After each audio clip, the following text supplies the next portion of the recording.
Torsten Vane was scouting the Silt Reach border when the sky cracked open.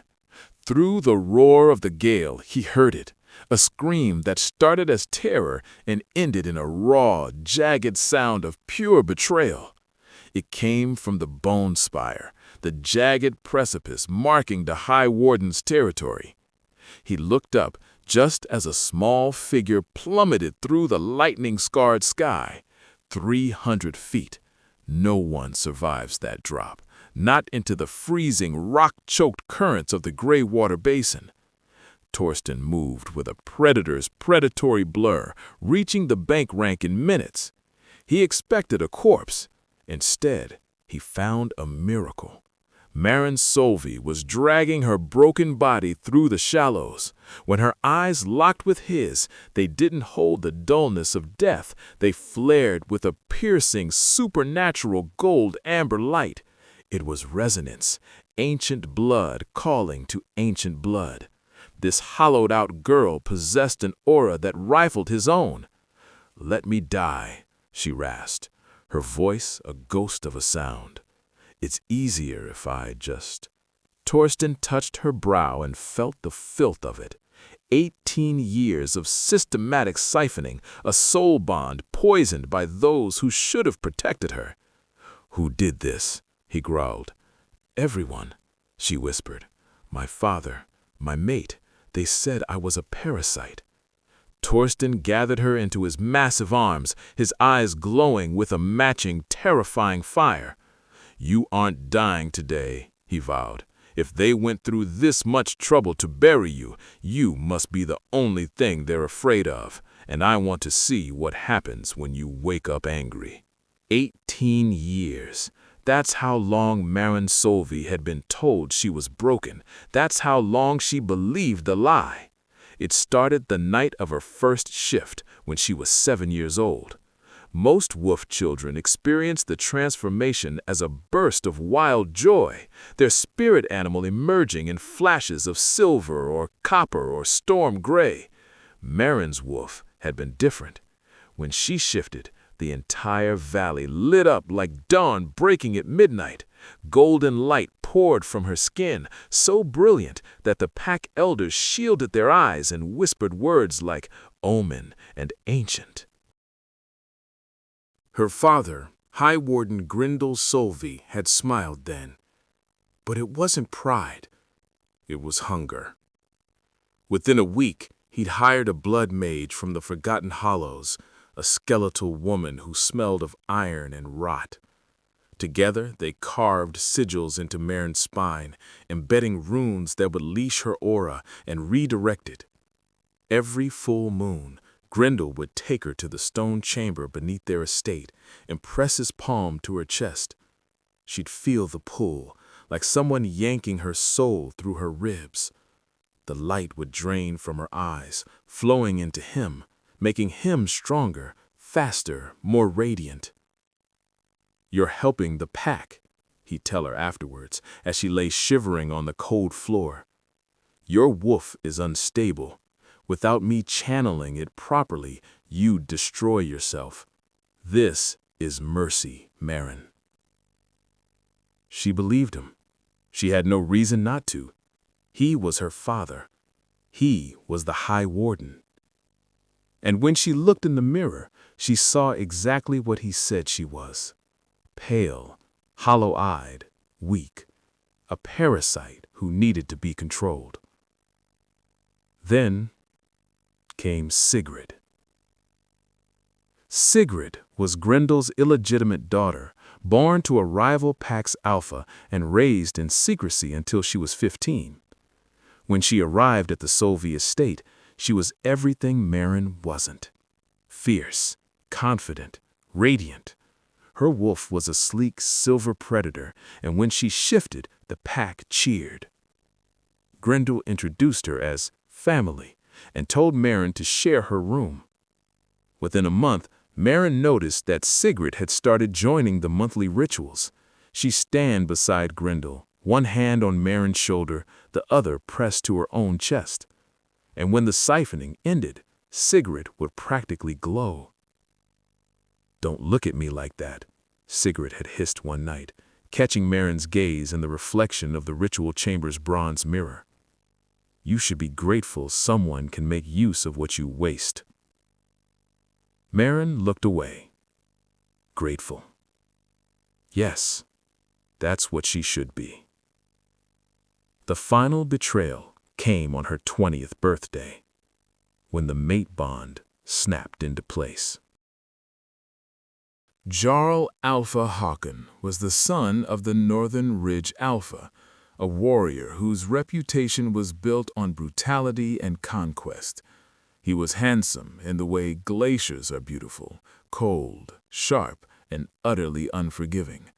When the bond flared between them during the midwinter gathering, Marin felt it like a fishhook in her chest, dragging her toward him. She thought it was salvation. She thought the bond meant she was worthy of something more than the stone chamber and her father's draining rituals. Håkon had other plans.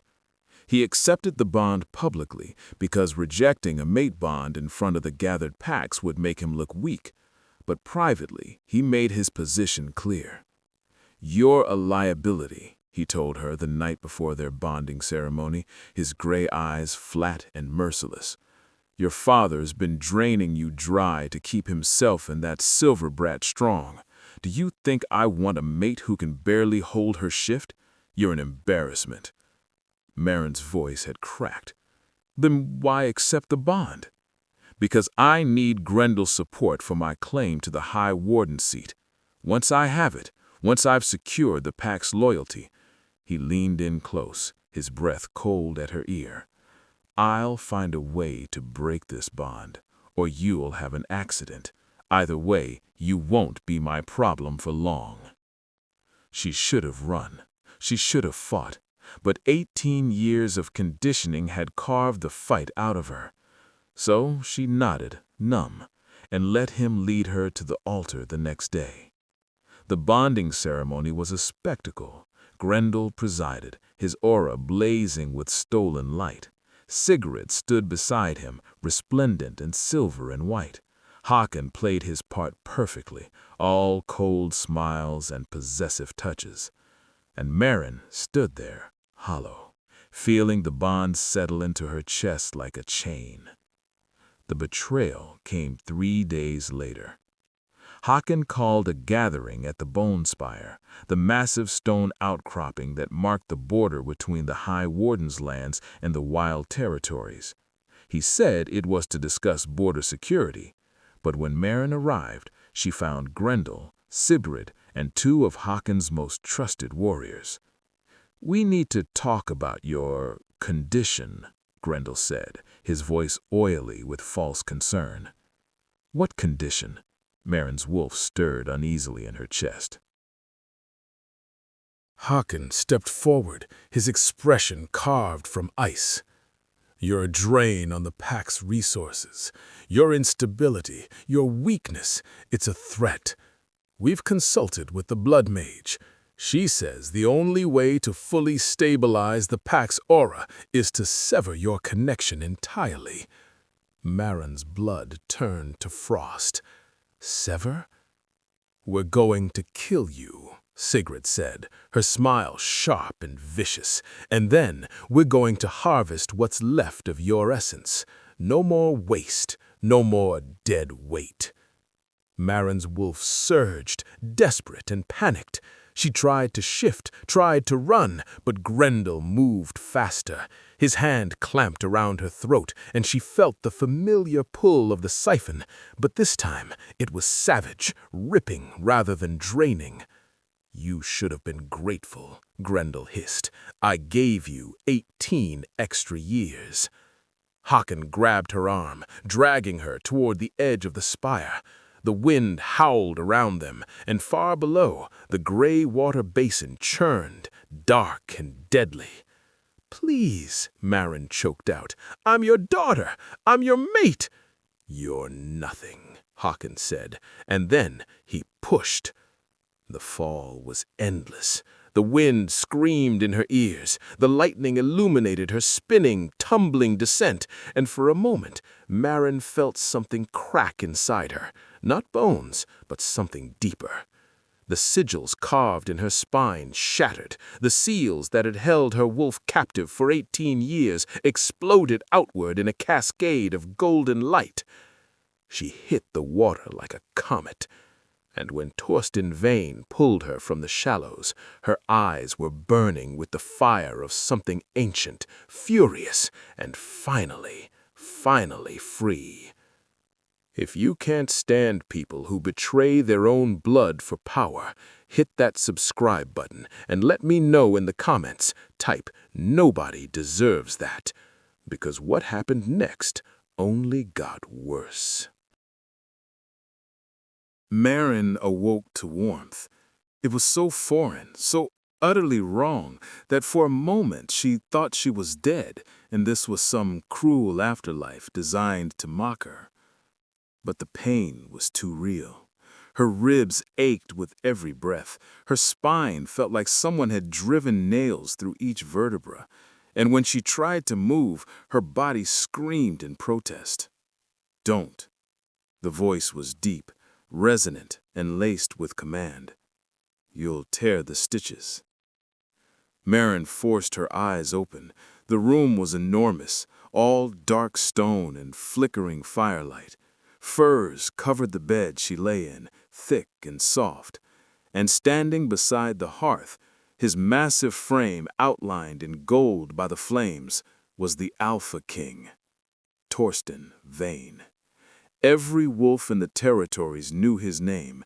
He was a legend carved from violence and old magic, the ruler of the Silt Reach, a stretch of wildland so brutal that even the High Wardens didn't dare encroach. Torsten didn't attend gatherings. He didn't play politics.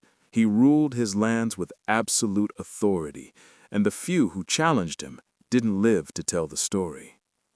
He was watching her now, his golden eyes, the same impossible color as hers, unreadable. "Why?" Maren's voice was a rasp. "Why save me?"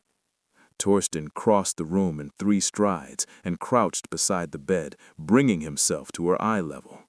Up close, she could see the scars that marked his face, the silver threading through his dark hair, the sheer predatory intensity that radiated from him. "Because you're Auraborn," he said simply, "and because the moment I touched you, I felt what they did to you." Maren flinched. "I don't know what that means." "It means you're not broken. It means you were never a parasite." Torsten's jaw tightened. "The sigils on your spine, the draining rituals. Your father wasn't stabilizing you. He was stealing from you. You're a living conduit for the world's life force. That light you carry, it's the reason his pack prospered. It's the reason Sigrid glows like she does. They've been feeding off you for 18 years. The words hit like physical blows. Maren's breath came faster, her chest heaving. "No, he said I was dangerous." "He lied." Torsten's voice was granite. "And he tried to murder you when you got old enough to realize the truth." Maren's wolf stirred, a presence in her mind that felt different now, stronger, clearer, furious. The golden light flickered across her skin, and Torsten's eyes tracked it with something that might have been approval. "What do you want from me?" Maren whispered. "I want you to live." Torsten stood, his expression hard. "And then I want you to decide what you're going to do about the people who tried to kill you." He turned toward the door, then paused. "You'll stay here until you've healed. My healers will remove the remaining fragments of those sigils. It's going to hurt, but when it's done, you'll finally meet the wolf you were always meant to be." "And then?" Torsten's smile was sharp and dangerous. "Then we'll see if the High Wardens are ready to face a real predator." The healers came at dawn.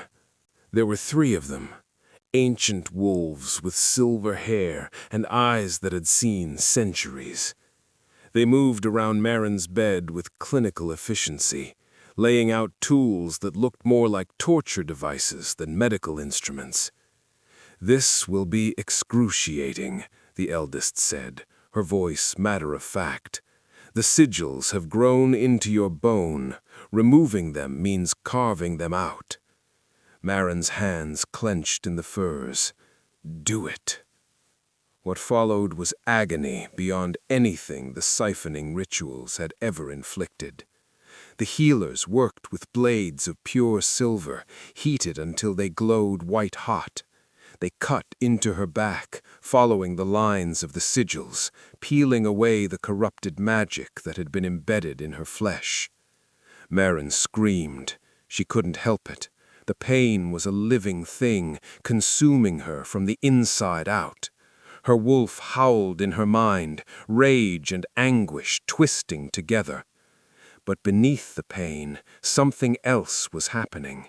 With every sigil removed, Marin felt a surge of power rush back into her body. It was like someone had been holding her underwater for 18 years, and suddenly she could breathe again. The golden light poured from her wounds, so bright the healers had to shield their eyes. It wasn't just illumination, it was raw, primal energy, the kind that made the air crackle and the stone walls hum. "Impossible," one of the healers breathed. "Her aura, it's as strong as the king's." "Stronger," the eldest corrected. "She's pure aura-born, undiluted. I haven't seen one in 300 years. When they finished, Marin lay gasping on the bed, her back a lattice of silver scars. But the pain was fading, replaced by something else, a sense of wholeness she'd never experienced. Her wolf rose to the surface, no longer a cowering, broken thing, but a creature of pure golden fire. Marin felt her shift begin, not the agonizing, incomplete transformations of her childhood, but something smooth and natural. She stood on 4 legs for the first time in her life, her fur gleaming like molten gold, her eyes blazing with supernatural light. The wolf was massive, easily the size of an alpha, with a presence that made the ancient healers step back in respect. "Beautiful," the eldest murmured. "You're exactly what the old songs described." Marin shifted back, her body obeying her will for the first time ever. She felt the power humming in her veins, vast and untamed. Torsten entered the room, took one look at her, and smiled. "There you are." "What am I?" Marin's voice was steady now, clear. "You're the thing they built empires trying to control. Aura-born wolves are born once in a generation, maybe less. You don't just carry the world's life force, you amplify it. Everything around you grows stronger, crops flourish, pact bonds deepen. Even the land itself heals." His expression darkened. "And if someone knows how to siphon that power, they become gods," Marin finished, understanding flooding through her. "That's why Grendel kept me locked away, why he drained me every full moon. He wasn't protecting the pack, he was building his own empire on my back." "Yes." Torsten's golden eyes met hers. "And now you need to decide what you're going to do about it." Marin felt her wolf stir, felt the rage that had been building for 18 years finally given voice. "I'm going to take back everything they stole, and then I'm going to make sure they can never do this to anyone else." Torsten's smile was fierce and approving. "Good. Then let's begin your training." Hakan stood at the edge of the bone spire, staring down at the churning waters of the Greywater Basin. 3 days had passed since they'd thrown Marin's body into the abyss. 3 days, and he still felt the phantom tug of the mate bond in his chest. It should have snapped when she died. That's how it worked. When one mate died, the bond severed, leaving the survivor free. But Hakan still felt it. Hakan stood at the edge of the bone spire, staring down at the churning waters of the Greywater Basin. 3 days had passed since they'd thrown Marin's body into the abyss. 3 days, and he still felt the phantom tug of the mate bond in his chest. It should have snapped when she died. That's how it worked. When one mate died, the bond severed, leaving the survivor free. But Hakan still felt it. Faint, barely a whisper, but there. "She's alive," Grendel said from behind him, his voice tight with barely controlled fury. "The bond wouldn't hold if she were dead." Hakan turned, his gray eyes cold. "That's impossible. No one survives that fall." "Then explain the bond." Grendel stalked forward, his own aura flickering with agitation. "Explain why my tracking runes, the ones tied to her blood, are still active. They're faint, but they're pointing south, toward the Silt Reach." The Silt Reach. Torsten Vane's territory. Hakan's jaw clenched. If she made it to Vane's lands, then we have a problem. Sigrid emerged from the tree line, her silver wolf prowling just beneath her skin. The Alpha King doesn't play politics. If he's sheltering her, it's because he sees value in her. "There is no value," Hakan snapped. "She was a drained, broken—" "She was never broken," Grendel interrupted, his voice sharp. "That was the lie we sold her. Without the sigils, without the siphoning." He trailed off, his expression grim. "If the seals broke when she fell, if her true nature emerged, then we're looking at an aura-born wolf at full power," Sigrid finished, her eyes wide. "She could rally the entire Silt Reach against us. She could expose what we did. She could—" "They could destroy everything we've built," Grendel said flatly. "We need her dead, truly dead this time." Hakan nodded slowly. "I'll send the tracker assassins. They specialize in hunting wolves in foreign territory." "No," Grendel's hand shot out, gripping Hakan's shoulder. "We all go. This isn't a hunt, it's an extermination. And if Torsten Vane gets in the way," his smile was vicious, "then we'll remind the territories why the High Wardens rule." If you believe loyalty means protecting the innocent, not exploiting them, hit that subscribe button.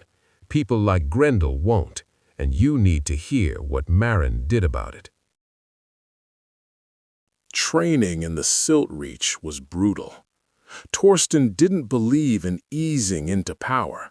He believed in drowning in it until you learned to swim. Every morning, Marin sparred with his best warriors. They didn't hold back, didn't treat her like a fragile thing. They came at her with claws and fangs, and she learned to meet them with the golden fire that now burned freely in her veins. Her aura became a weapon. She could shape it into shields that deflected attacks, into blades that cut through stone, into waves of force that sent opponents flying. The more she used it, the stronger it grew, like a muscle finally allowed to flex. But it was the afternoons she spent with Torsten that truly transformed her. He taught her the old ways, the forgotten arts of aura-born wolves, how to read the life force in every living thing, how to heal wounds with a touch, how to sense danger before it arrived. "Your power isn't just destruction," he told her one evening as they stood on the ramparts of his fortress, watching the sun set over the wildlands. Marin glanced at him. "You're aura-born, too?" "Was." Torsten's expression darkened. "I was born with the gift, yes, but I've been compromised. What do you mean? Torsten was silent for a long moment. Then he pulled aside the collar of his tunic, revealing a sprawling network of black veins across his chest, spreading like cracks in ice. They pulsed with a sickly, dark energy that made Marin's wolf recoil. It's called the blight canker, an ancient curse. I earned it 50 years ago when I killed a corrupted alpha who'd been using blood magic to extend his life.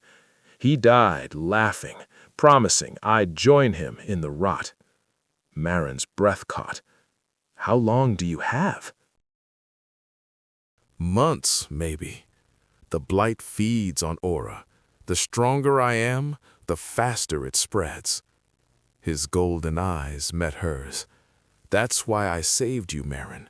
Not out of altruism. Your aura, pure, uncorrupted aura-born light, is the only thing that can burn out this curse. Marin felt the words settle over her like a weight. You want me to heal you. I want you to have a choice. Torsten's voice was firm. I've given you training, shelter, the truth about what you are, but I won't demand payment. If you choose to help me, it will be because you want to, not because you owe me.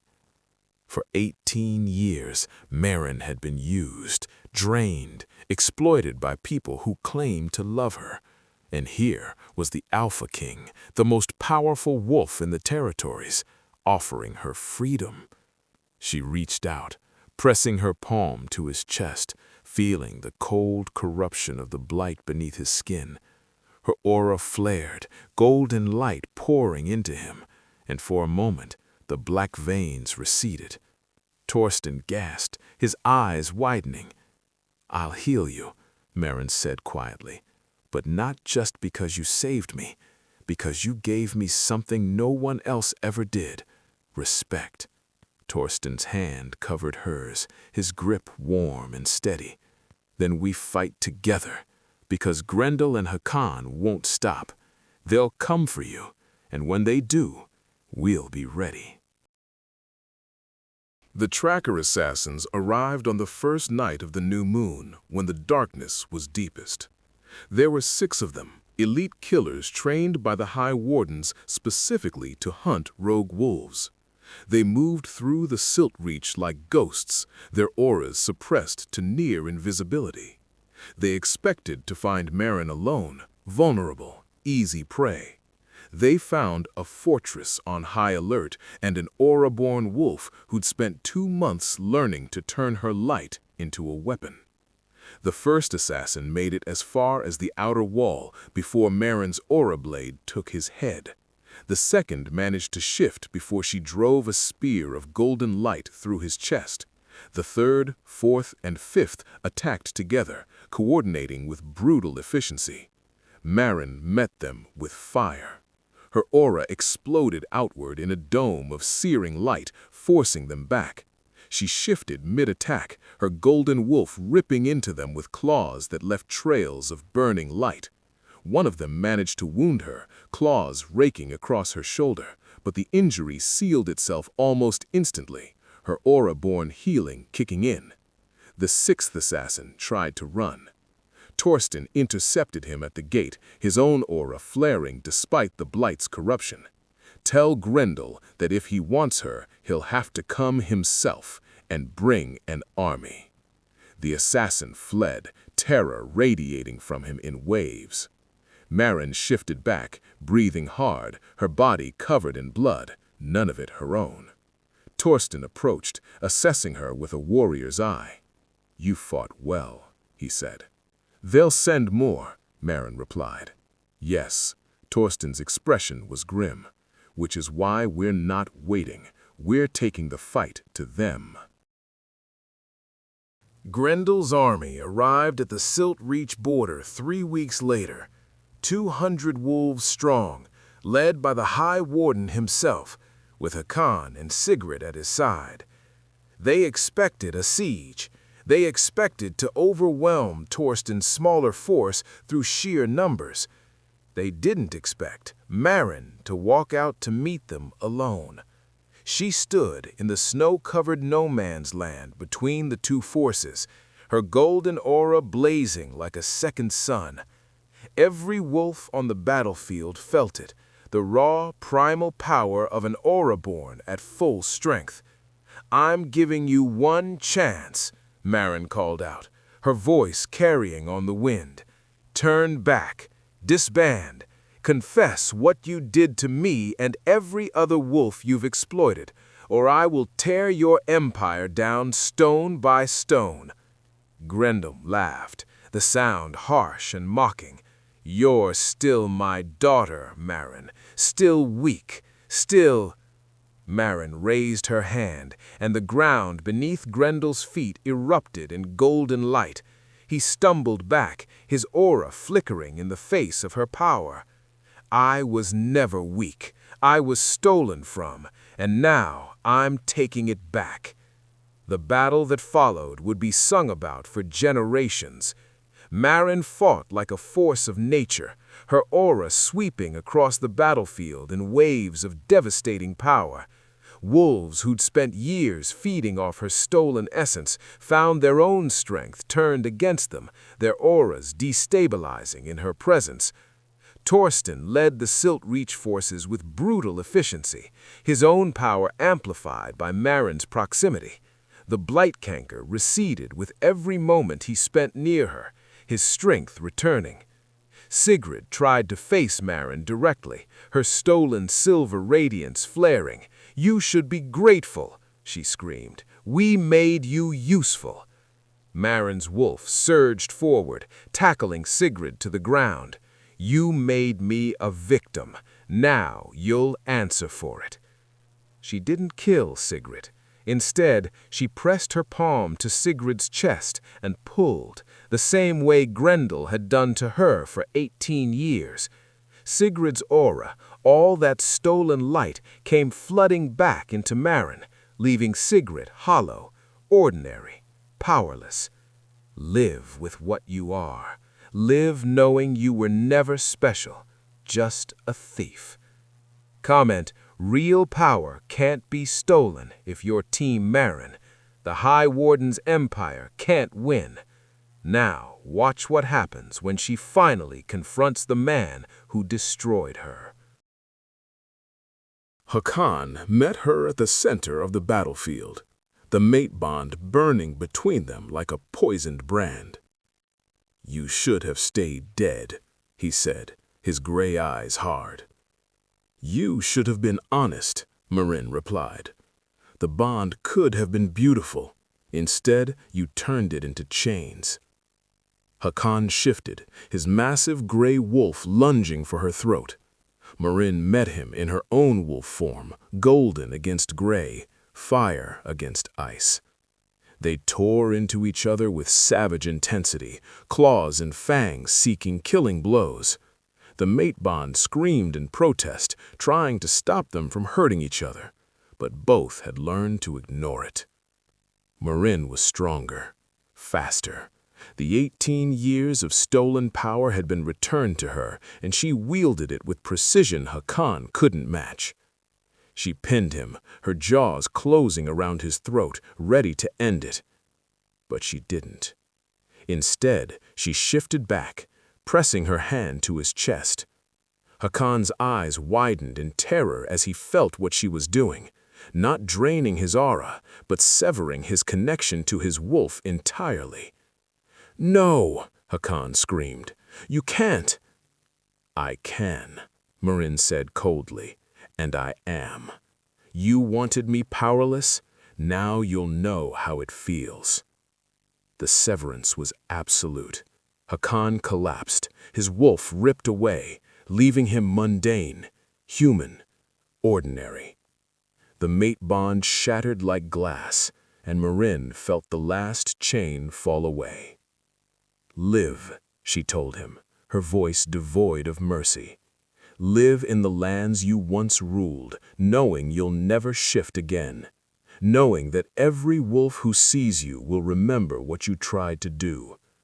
That's a fate worse than death." She left him there, broken and sobbing, and turned to face her father. Grendel stood at the edge of the battlefield, his aura guttering like a dying flame. "You were always meant to serve," he said, his voice desperate. "I gave you purpose." "You gave me trauma," Marin interrupted. "You carved your ambition into my spine and called it love. But I'm done being your source. I'm done being anyone's victim." She didn't drain him. She didn't sever his wolf. She simply stood before him, her aura blazing, and let him see what he'd tried to destroy. "I'm giving you one gift, your life. Take it and disappear, because if I see you again, I won't be this merciful." Grendel looked at her, really looked at her, and for the first time saw not a tool to be used, but a force to be feared. He fled, his remaining warriors scattering with him. The Winter War was over. The coronation took place at the first dawn of spring in the great hall of the Silt Reach Fortress. Marin stood before the gathered packs, not just those of the Silt Reach, but wolves from across the territories who'd heard the story of the Auraborn who'd risen from death. Torsten knelt before her, his chest clear of the Blight's corruption, healed by the sustained touch of her power over the long winter months. "You saved my life," he said, his voice carrying through the hall. "You saved these lands, and you've proven that true sovereignty isn't taken, it's earned through survival, through resilience, through choosing restoration over revenge." He held up a crown wrought of gold and bone, a symbol of the old ways, when Auraborn wolves ruled not through force, but through balance.